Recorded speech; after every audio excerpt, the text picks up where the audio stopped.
अस्सलाम वालेकुम व्यूअर्स। उम्मीद करता हूँ आप लोग सब खैरियत से होंगे और मैं भी चाहता हूँ कि मेरे जितने भी देखने वाले हैं व्यूअर्स और सब्सक्राइबर जो भी देखने वाले हैं वो सब खैरियत से हों। तो मैं काफ़ी टाइम बाद अपना व्लॉग लेकर आ रहा हूँ क्योंकि मैंने आप लोगों को फ़र्स्ट वीडियो में आप लोगों को बताया था, अगर जिन लोगों ने मेरी फर्स्ट वीडियो देखी हो, अगर नहीं देखी तो मैं उसका लिंक जो है आई बटन में दे दूँगा, तो आप लोग उसमें देख सकते हैं। तो आप लोगों को मैंने बताया था कि मैं 10 to 6 जॉब करता हूँ, तो टाइम बहुत कम होता है क्योंकि दिन का ज़्यादातर हिस्सा जो है, ज़्यादातर टाइम जो है वो ऑफ़िस में गुजर जाता है, तो बिल्कुल टाइम नहीं मिल पाता कुछ सोचने का व्लॉग के बारे में, व्लॉगिंग के हवाले से क्या होगा क्या बनेगा।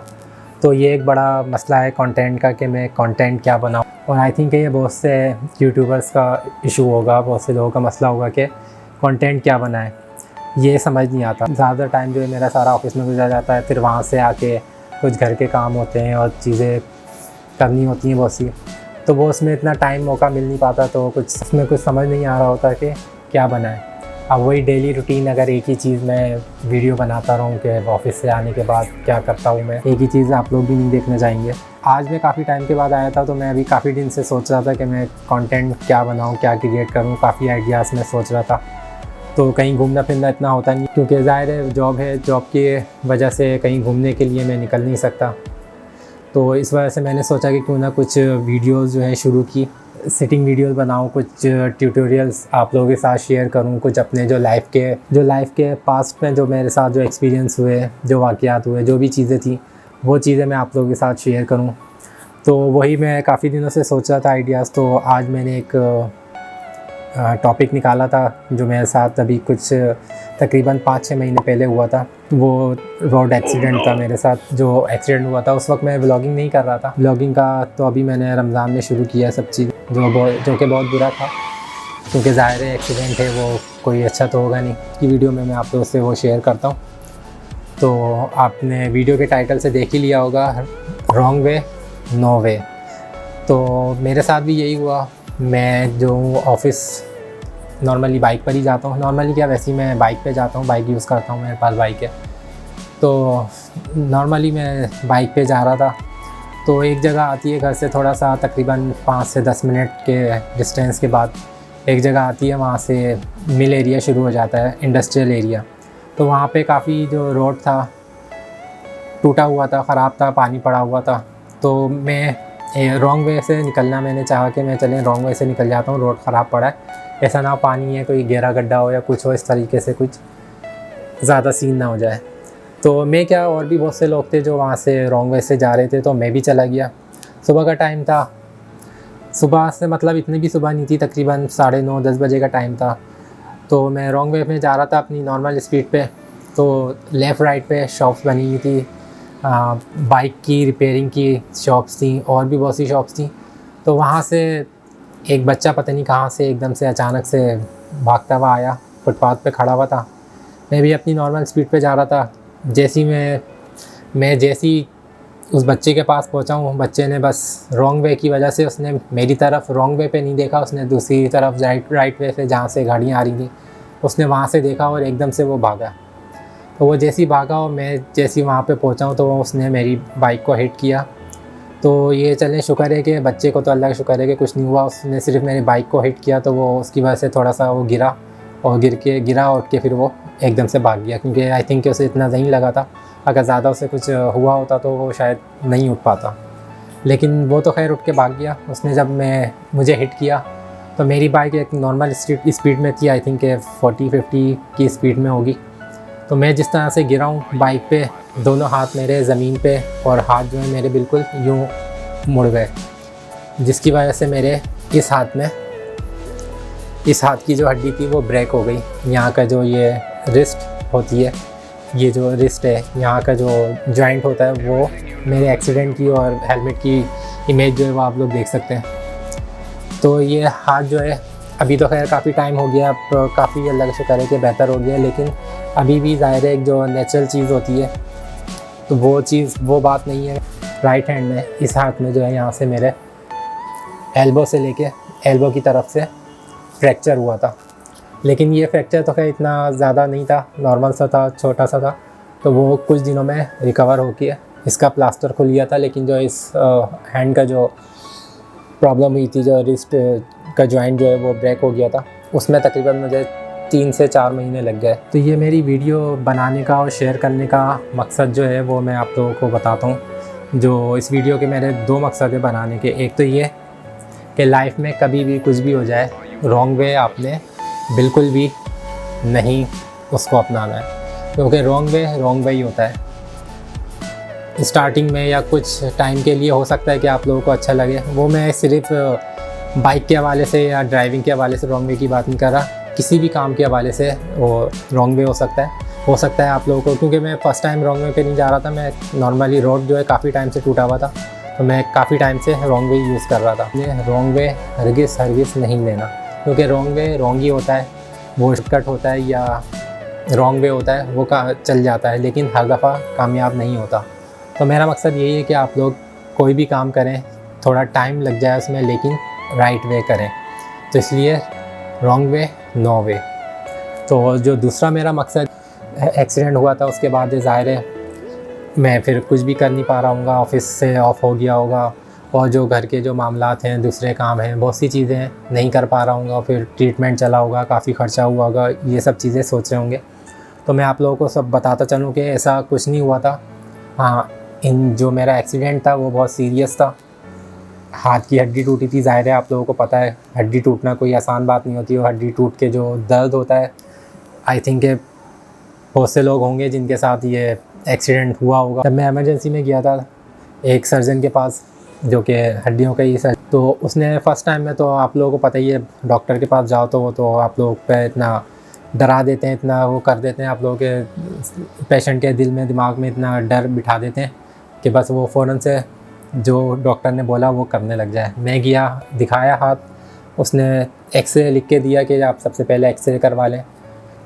तो एक्सरे करवा के जब आया, उसने एक्सरे देखा, बस ऐसी सरसरी सा देखा, कोई इतना डिटेल में नहीं देखा। देखते ही बोला कि हड्डी टूट गई है आपका, इसका कोई इलाज नहीं है, सिर्फ एक ऑप्शन है इसका, वो है सर्जरी करनी पड़ेगी। आप कल परसों आ जाएं, एडमिट हो जाएं, इतने पैसे जमा करवा दें, इतना ये कर दें, वो कर दें। तो उसका बस यही ऑप्शन है। आप लोग ये सर्जरी से ही है आपका हो सकता है, इसमें प्लेटें डलेंगी, ऐसा होगा। एकदम ही इतना डॉक्टर ने डरा दिया तो सभी डर गए। तो फिर ज़ाहिर है पैसे, कोई सर्जरी है तो नॉर्मली कोई 10-20 हज़ार वाला काम तो था नहीं, तो उसमें तकरीबन डॉक्टर ने 1.5 से 2 लाख रुपए तक का ख़र्चा बता दिया एकदम ही बैठे बिठाए। तो डॉक्टर ने कहा कि ठीक है, मैं अभी इस पर टेम्प्रेरी प्लास्टर कर देता हूँ, तो फिर आप 2-3 दिन में जैसे भी है अपनी सेटिंग देख के अरेंज करके, पैसों की पेमेंट का जो भी है वो करके आप आ जाएँ, तो फिर हम आपकी सर्जरी स्टार्ट कर लेते हैं। सर्जरी है, फिर सर्जरी के बाद ज़ाहिर है दवाइयों का ख़र्चा, ये वो बहुत सी चीज़ें थी। तो इस तरह चला। तो फिर फ़र्स्ट टाइम था, इमरजेंसी में था, उस वक्त ज़ाहिर है टेंशन में थे, तो हमने सोचा कि चलो जो डॉक्टर बोल रहा है सही बोल रहा होगा। फ़िलहाल हम उस वक्त आ गए, प्लास्टर करा के मेरे दोनों हाथों पे प्लास्टर चढ़ा हुआ था, आप लोगों ने तस्वीर में देख लिया होगा। तो उसके बाद आ गए, फिर हमने घर में थोड़ा घर वालों से मशवरा किया क्या करना चाहिए, क्या नहीं करना चाहिए वो। तो फिर हमने एक और डॉक्टर के पास गए, जो एक और बड़ा हॉस्पिटल था, वहाँ पे सर्जन के पास गए। वहाँ गए, हमने सोचा कि पहला डॉक्टर था, हो सकता है उसने कुछ गलत बता दिया, सही से चेक नहीं किया, तो हम दूसरे के पास गया, उसने भी हमें यही बताया कि आपकी जो हाथ की जो रिस्ट जॉइंट जो है वो आपका ब्रेक हो गया, तो इसका एक ही ऑप्शन है, सर्जरी आपको करवानी पड़ेगी और प्लेटें इसके अंदर डलेंगी। उसने भी तकरीबन ये 1.5-2 लाख रुपए का ख़र्चा बताया।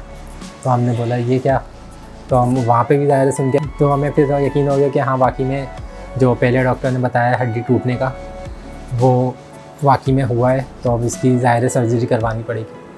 तो काफ़ी दिन फिर हम लोग परेशान रहे, क्योंकि पेमेंट ज़ाहिर है 1.5-2 लाख रुपए एकदम से किसी के पास रखे नहीं होते। घर वालों ने भी मशवरा दिया, और कुछ अजीज़ व क़रीब थे, उन्होंने भी बोला कि ऑपरेशन से बच सकते हो जितना तो बच लो तो ज़्यादा बेहतर है। और मेरा भी बिल्कुल भी माइंड नहीं था सर्जरी करवाने का, क्योंकि नेचुरल जो चीज़ होती है वो ज़ाहिर है वो नेचुरली होती है। जब हाथ कट पीट जाता तो एक फिर उसमें वो बात नहीं रहती, अभी भी वो वाली बात नहीं है, लेकिन ये कि सर्जरी के बाद जो है वो बहुत ज़्यादा प्रॉब्लम हो सकती थी मुझे। प्लेटें डलती तो ज़ाहिर है बहुत सी चीज़ें चेंज हो जाती। तो फ़िलहाल मेरा भी बिल्कुल माइंड नहीं था कि मैं सर्जरी करवाऊं, और घर वालों ने भी फिर यही मशवरा दिया कि सर्जरी ना हो तो और ना करवाओ तो ज़्यादा अच्छा है। तो फिर हमने ये डिसाइड किया कि हम सर्जरी नहीं करवाते हैं, हम इसको पहले ऐसे ही देखते हैं कुछ अरसे, दवाइयों से हो सकता है कुछ बेहतर, एक्सरसाइज से, प्लास्टर से। तो ये सब हमने कुछ अरसे किया। दो बड़े हॉस्पिटल में हम जाने के बाद, 2 प्राइवेट हॉस्पिटल थे, वहाँ जाने के बाद दोनों सर्जन से हम मिले तो दोनों ने एक ही मशवरा दिया कि इसकी सर्जरी होगी और इसका कोई ऑप्शन नहीं है। तो फिर उसके बाद ज़ाहिर है पैसों की इतनी अरेंजमेंट इतनी जल्दी नहीं हो। एक जानने वाले डॉक्टर थे और वो इत्तेफाक से जो है वो सिंध के जितने भी गवर्नमेंट हॉस्पिटल हैं उसके वो इंचार्ज थे, हेड थे वो। तो वो इत्तेफाक से हमारे कुछ भाई की जान पहचान, तो सुबह के टाइम में हड्डियों का सर्जन है, आप वहाँ पर आएँ सुबह के टाइम, तो मैं उनसे मिलवाता हूँ, तो वो देखें फिर क्या कहते हैं। तो हम उनके बताए हुए टाइम पे सुबह के टाइम पहुँच गए, वहाँ पे गए, चेकअप करवाया, एक्सरे करवाया। तो वो जो सर्जन थे वो बहुत अच्छे थे और बहुत अच्छे तरीके से उन्होंने बात की और बहुत अच्छा रिस्पॉन्स दिया उन्होंने। और जो उन्होंने बताया, उन्होंने 2 ऑप्शन बताया। पहला ऑप्शन तो उन्होंने यही बताया कि सर्जरी है, कि इसकी सर्जरी होगी, अगर आप करवा सकते हैं तो सर्जरी करवा लें।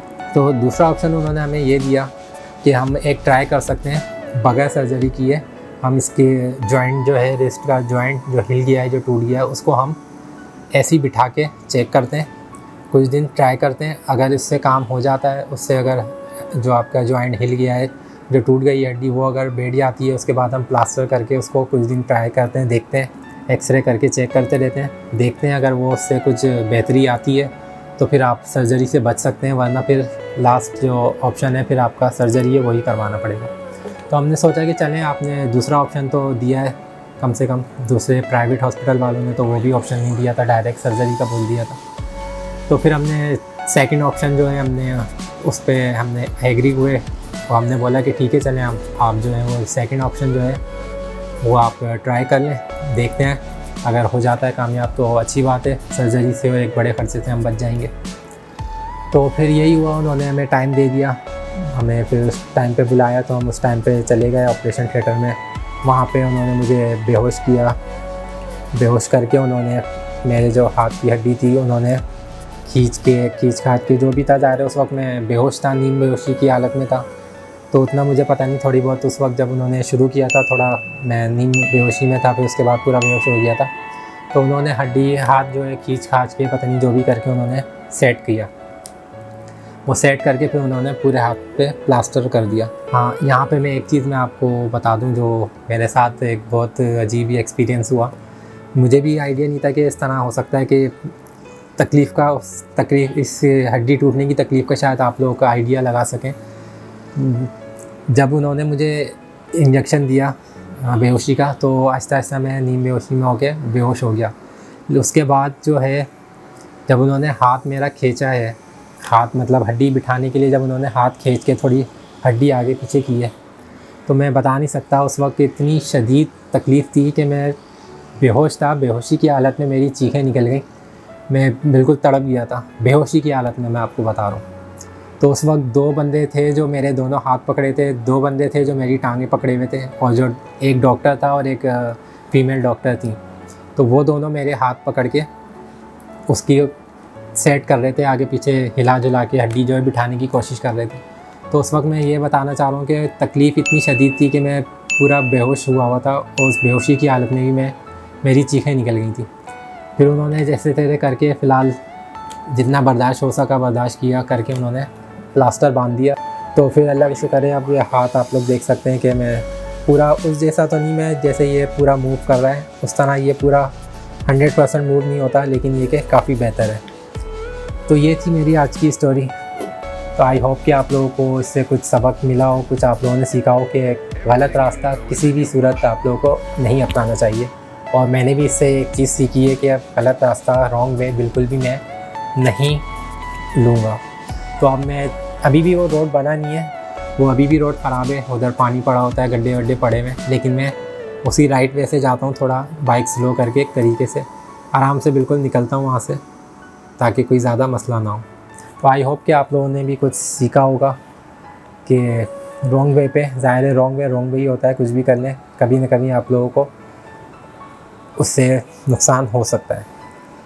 तो चलें, आई होप कि आप लोगों को वीडियो पसंद आई हो। खैर इसमें पसंद वाली कोई ऐसी चीज़ थी तो नहीं कि आप लोग इसको पसंद करें, बस एक एक्सपीरियंस था। काफ़ी टाइम हो गया था, वीडियो बनी नहीं थी, मैंने सोचा कि चलें कहीं से तो स्टार्ट लेना चाहिए।